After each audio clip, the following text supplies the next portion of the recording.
네, 오늘 이 시간 하나님께서 우리에게 주시는 말씀은 사무엘하 1장 17절부터 19절까지 말씀입니다. 사무엘하 1장 17절에서 19절까지 말씀입니다. 우리 세 구절을 우리 함께 한 목소리로 합독하시겠습니다. 다윗이 이 슬픈 노래로 사울과 그의 아들 요나단을 조상하고 명령하여 그것을 유다 족속에게 가르치라 하였으니 곧 활 노래라. 야살의 책에 기록되었으되 이스라엘아 내 영광이 산 위에서 죽임을 당하였도다.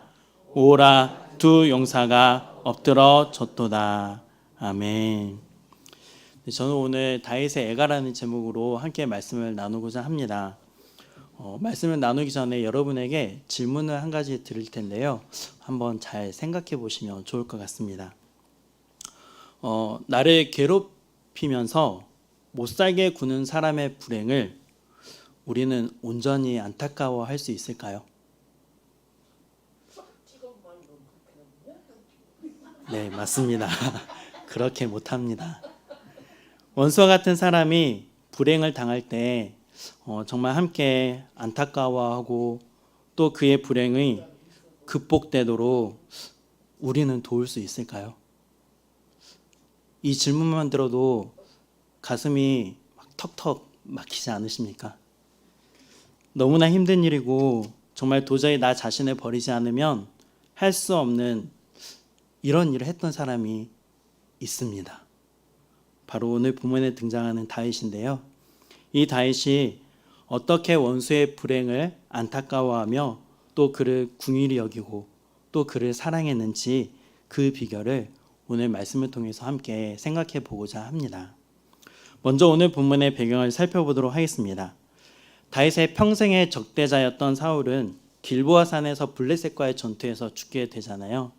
그리고 그 소식을 아말렉 청년이 다윗이 있는 시글락까지 찾아와서 알려주었는데요. 이 청년은 자신이 사울을 죽였다면서 그 증거로 사울의 왕관과 팔찌를 보여주었습니다. 이 소식을 들은 다윗과 그의 군사들은 좋아할 법했지만 그렇지 않죠. 사울과 요나단과 이스라엘 병사들의 죽음에 대해서 깊이 애도했는데요. 다윗은 슬픔을 견디지 못하고 자신의 옷을 찢었습니다. 그리고 그 자리에 함께했던 모든 사람도 똑같이 옷을 찢으며 슬퍼했습니다. 언제까지 슬퍼했냐면요. 해 질 때까지 슬퍼했고요. 또 울면서 금식까지 했습니다. 이러한 배경 아래 다윗은 오늘 본문 17절에 기록된 것처럼 사울과 그의 아들 요나단을 애도하는 마음으로, 애통해하는 마음으로 슬픈 노래를 지어서 불렀는데요. 18절에 기록된 것처럼 활의 노래라는 제목으로 알려져 있고요. 이 애가는 역사상 이스라엘 민족의 위대한 영웅들의 이야기 또는 꼭 기억되어야 할 의미 있는 사건들을 모아서 집대성한 책인 야살의 책이라는 곳에 기록하게 했습니다. 그런데 다윗은 이 애가를 혼자서만 부른 게 아니었습니다. 이것을 유다 족속에게 가르치라고 합니다. 다윗이 이렇게 한 이유는요. 이스라엘 공동체의 모든 사람들도 함께 슬퍼하자는 것입니다. 함께 애도의 기간을 갖자는 것이죠. 여러분, 이것을 통해서 우리가 분명하게 알 수 있는 것은요. 다윗이 지금 울고 있다라는 것입니다. 다윗은 울고 있었습니다. 그런데 저는 사실 이 다윗의 애가를 보면서 이해가 되지 않았습니다. 다윗 개인적으로 보면 사울과 요나단의 이 죽음의 소식은 다윗에게 있어서 좋은 소식은 아닌가라는 생각을 했기 때문입니다. 자신을 계속해서 죽이려고 달려들던 원수 같은 사람이 죽은 것이고요. 또는 왕의 경쟁자가 죽은 소식이었습니다. 그런데 이때 다윗의 믿음의 상태가요. 사무엘상 27장에서 사울의 살해 위협을 피해서 부하 600명과 그들의 가족들을 데리고 블레셋으로 망명을 했잖아요. 그때 생각했었던 내가 언젠가는 이 사울의 손에 붙잡히고 말 것이다. 붙잡히면 내가 죽고 말 것이다 라고 번민했던 그런 심리 상태였다면 사울의 죽음에 대해서 쾌재를 불렀어야 되죠. 그런데 다윗은 지금 그렇지 않다라는 것입니다. 정말 진심으로 애통해하고 눈물을 흘리고 있습니다. 그럼 왜 그렇게 진심으로 다윗은 애통해하고 눈물을 흘렸을까요? 요나단만 놓고 생각해 보면 이해가 되죠. 왜냐하면 요나단은 사무엘상 20장에서 활을 쏘아서 다윗에게 신호를 주었던 장면을 생각해 보면요, 위기에 처한 다윗을 살려준 사람입니다. 그리고 사무엘상 23장에서 다윗이 지쳐 있을 때 하나님을 힘있게 의지하도록 만들어 주었습니다. 그리고 또 다윗의 왕권을 인정하는 언약을 맺었던 좋은 친구였습니다. 그런 일들이 있었기에 다윗은 이렇게 고백한 것 같습니다. 사무엘하 1장 26절 말씀인데요, 우리 같이 함께 읽어보도록 하겠습니다. 내 형 요나단이여, 내가 그대를 애통함은 그대는 내게 심히 아름다움이라. 그대가 나를 사랑함이 기이하여 여인의 사랑보다 더하였도다. 내 형 요나단이여, 내 형 요나단이여. 다윗의 그 애절한 애통함이 느껴지시죠? 다윗에게 있어서 요나단은 여인의 사랑보다 더 큰 사랑으로 자신을 사랑했던 좋은 친구였고 정말 좋은 동역자였습니다. 그래서 요나단의 죽음에 대해서는 이해가 갑니다. 하지만 다윗은 왜 이 사울의 죽음까지도 이렇게 슬퍼하면서 울고 있느냐 하는 것입니다. 장인이었기 때문이었을까요? 정말 목숨을 내어주어도 아깝지 않을 친구인 이 요나단의 아버지였기 때문이었을까요? 이 설명만으로는 좀 부족한 것 같습니다. 왜냐하면 사울은 자신을 죽이는데 일생을 바친 사람이었기 때문입니다. 이것을 생각해 보면요, 다윗이 요나단에 대해서 우는 것은 정말 그를 진짜로 사랑해서 울고 있는 것입니다. 그런데 이 사울에 대해서 우는 것은 다윗이 연극하는 거 아닌가 하는 그런 생각이 듭니다. 충분히 의심해 볼 만하죠. 만약에 연극이었다면 다윗은 사울이 죽고 나서 재빨리 이스라엘을 접수하기 위해서 어떤 행동을 취했을 것입니다. 곧장 이스라엘의 수도, 제가 생각해 봤는데요, 곧장 저였다면 이스라엘의 수도로 달려가서 정적들을 다 제거하는, 숙청하는 일들을 벌였을 것 같습니다. 그런데 다윗은 그런 일들을 하지 않습니다. 그러면 다윗은 어떻게 사울에 대해서 이런 애통하는 마음을 품을 수 있었던 것일까? 여러분, 죽음에 대해서 참 오늘 또 장례식장을 잠깐 다녀왔는데요, 죽음에 대해서, 죽은 사람에 대해서 운다는 것은 무엇을 의미합니까? 그 사람을 사랑했다라는 것을 의미하잖아요. 내가 사랑하는 사람이기에 그 사랑하는 사람의 안타까운 죽음에 대해서 우리는 울 수 있습니다. 이것을 생각해 보면 다윗이 사울을 위해서 울었다는 것은 사울을 진심으로 용서하고 사울을 또 사랑하게 되었다는 것을 우리는 알 수 있습니다. 이러한 사실은 애가의 내용을 통해서도 알 수 있는데요, 먼저 22절과 23절을 우리 함께 읽어보도록 하겠습니다.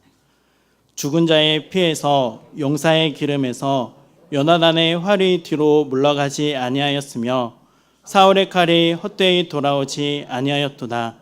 사울과 요나단이 생전에 사랑스럽고 아름다운 자이러니 죽을 때에도 서로 떠나지 아니하였도다.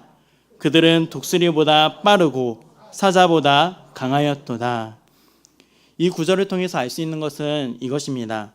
이스라엘 백성들에게 있어서 사울과 요나단은 적군의 공격으로부터 이스라엘 백성들을 보호하는 강하고 용맹한 전사였음을 다윗이 높이 평가하고 있고요. 그 다음 구절인 24절을 함께 읽어보도록 하겠습니다. 이스라엘 딸들아, 사울을 슬퍼하며 울지어다. 그가 붉은 옷으로 너희에게 화려하게 입혔고 금 놀이개를 너희 옷에 채웠도다. 다윗은 사울과 요나단이 전쟁에서 획득한 전리품들을 나눠주면서 이스라엘 백성들에게 번영과 안정을 안겨준 영웅이었음을 높이 평가하고 있는 것입니다. 여러분, 이러한 애가의 내용과 함께 이스라엘을 재빨리 접수하기 위해서 어떠한 행동도 하지 않고 충분히 슬퍼하고 있는 이 다윗의 이런 행동을 통해서요, 이스라엘 백성들은 다윗이 사울을 진심으로 용서하고 또 사랑하고 있었구나 하는 것을 알게 되었을 것입니다. 그러면 진짜로 어떻게 이것이 가능했을까요? 다윗이 어떻게 이렇게 행동할 수 있었을까요? 그것은 바로 하나님의 주권을 철저하게 믿고 있었던 것입니다.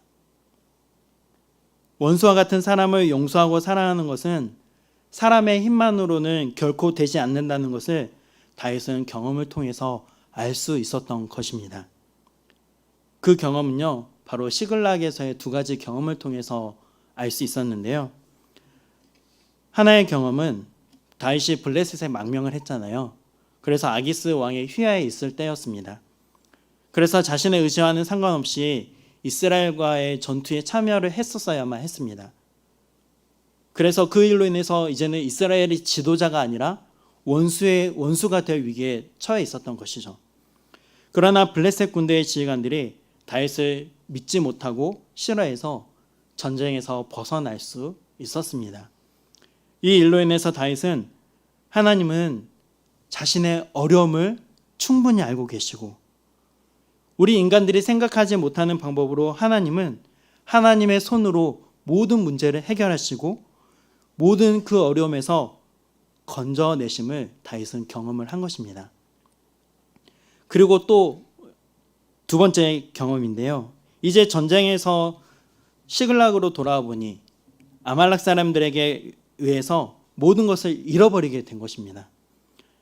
그래서 다윗과 함께 했던 사람들은요, 다윗을 돌로 쳐 죽이려고까지 하잖아요.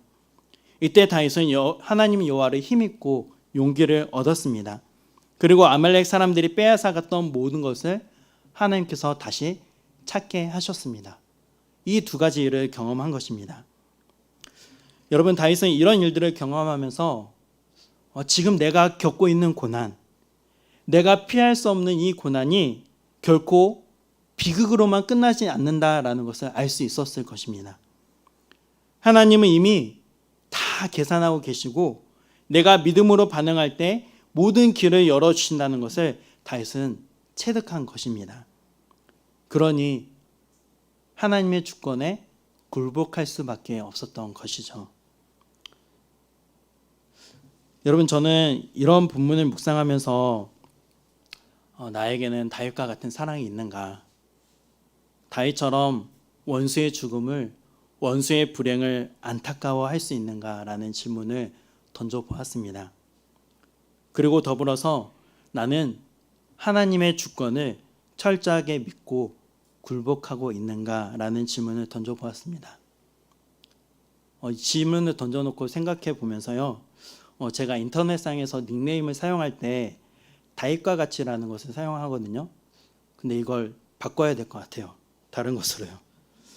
왜냐하면 솔직히 말씀드리면 저는 아직 원수의 불행을 안타까워하는 것이 쉽지가 않기 때문입니다. 오히려 저를 괴롭혔던 사람이 불행을 당하면 쌤통이라고 생각을 더 많이 하는 것 같습니다.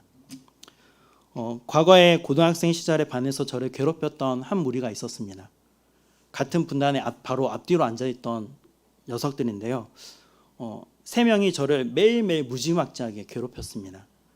그래서 저도 복수한다시고 아무도 보이지 않게, 아무도 없을 때 한 녀석의 가방 밑부분을 칼로 찢어놓은 적도 있고요. 여러 가지 다양한 방법으로 보이지 않을 때 나름 복수를 하면서 기뻐했습니다. 그런데 군 생활을 하는 동안에 한 가지 소식을 듣게 되었는데요. 이 저를 괴롭혔던 녀석들이 진짜 친했거든요. 걔네들끼리는. 새벽녘에 음주운전을 했는데 커브길에서 속도를 줄이지 못하고 보도블럭 경계선을 지나서 하수처리장에 빠지게 되었고 그곳에서 그 셋 다 죽었다는 소식이었습니다. 제가 그 소식을 듣고서 어떤 생각을 했냐면요. 제가 20살에 군대로 입대했으니까요. 그 녀석들의 괴롭힘에서 벗어난 지 얼마 되지 않은 시점이었습니다. 불쌍하기도 했지만 속으로는 쾌재를 불렀습니다. 나를 괴롭힐 때부터 알아봤어. 언젠가는 너희들 벌을 받게 될 줄 알았어. 하면서 어디 감히 하나님을 믿는 사람을 괴롭혀? 그런 생각을 가지고 있었습니다. 그런데요, 제가 이런 생각을 계속 가지고 있었던 것은 아니에요. 그들의 안타까운 죽음에 대해서 쌤통이라고 생각했던 것을 후회하기도 하고 하나님께 회개하기도 했는데요.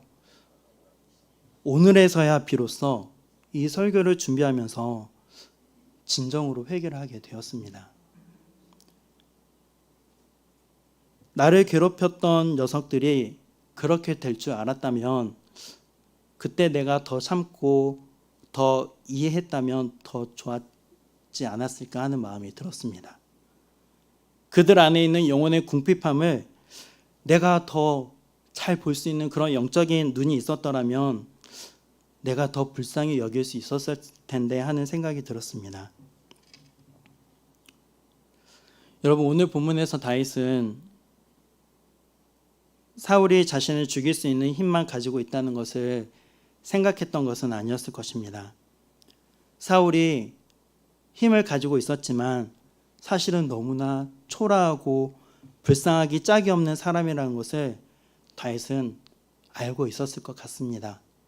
왜냐하면 그것을 알고 있었기 때문에 2번이나 사울을 죽일 기회가 있었음에도 불구하고 살려주지 않았을까요? 이렇게 하나님의 주권을 철저하게 믿고 있었던 다윗은요, 자신의 원수였던 사울의 죽음을 기뻐하지 않았고요, 진심으로 깊은 탄식과 슬픔으로 애도를 할 수 있었던 것입니다. 또한 비난보다는 그를 칭송하고 높여주고 있잖아요. 이러한 다윗의 반응을 보면서 이스라엘 공동체는 다윗을 왕으로 진짜 왕으로 인정하게 되었을 것입니다. 여러분, 오늘 본문에서의 이 다윗을 하나님께서 우리에게 보여주시면서요, 정말 진심으로 원수 사울을 위해서 애통해하고 눈물을 흘리는 이 다윗의 모습을 보여주시면서 우리에게 이런 질문을 하시는 것 같습니다. 너는 너에게 가슴 아픈 상처를 준 사람을 나에게 맡길 수 있겠니? 네가 가지고 있는 그 상처는 반드시 끝날 날이 올 거야. 그리고 내가 그 상처를 반드시 끊어내고 말 거야. 너는 이것을 믿고 신뢰할 수 있겠니? 라고 말입니다. 사랑하는 성도 여러분, 아마 살아오시면서 많이 경험하셨을 것입니다. 복수는 복수를 낳고 더 큰 문제들을 발생시킨다는 것을요. 그러므로 하나님의 주권을 믿음으로 원수와 같은 사람이라 할지라도 인내와 관용과 사랑으로 대할 수 있는 우리가 되기를 원합니다. 우리 스스로는 결코 원수를 사랑할 만한 능력이 없지만 우리 안에서 살아계셔서 역사하시는 주님께서 이 모든 일들을 가능하게 하실 줄 믿습니다. 그러므로 다윗과 같이 나에게 가슴 아픈 상처를 주는 사람의 그 영혼 안에 있는 그 궁핍함을 볼 수 있는 우리가 되어가고요. 그래서 정말로 선으로 악을 이겨가는 저와 여러분이 되어주시기를 주님의 이름으로 축복합니다. 기도하겠습니다. 하나님 아버지, 오늘 우리는 말씀을 통해 다윗의 진정한 용서와 사랑을 엿볼 수 있었습니다. 그가 그렇게 할 수 있었던 것은 여러 사건들을 통해 하나님의 주권을 인정하게 되었고 믿은 것이었습니다. 주님, 다윗과 같은 이런 경험들을 우리도 할 수 있기를 간절히 원합니다. 그래서 우리의 고통과 상처를 안겨주는 사람들을 원망하고 증오하는 마음이 들 때마다 주님께서 베풀어 주신 그 은혜와 사랑을 기억할 수 있게 하여 주옵소서. 복수심으로 우리를 감금하는 악순환의 고리를 끊어버리고 새로운 화해로 나아갈 수 있는 힘을 허락하여 주옵소서. 그래서 우리가 과거의 노예가 되는 것이 아니라 진정한 해방과 자유를 누릴 수 있게 하여 주옵소서. 또한 용서의 여정을 걸어갈 때 늘 우리와 동행하여 주심으로 지치지 않게 하여 주옵소서. 반목과 갈등이 편만한 이 세상 속에서 주님의 십자가를 온전히 따르는 모습으로 용서와 화해를 살아내는 일에 힘쓸 수 있는 우리가 되게 하여 주옵소서. 예수님의 이름으로 기도하옵나이다. 아멘.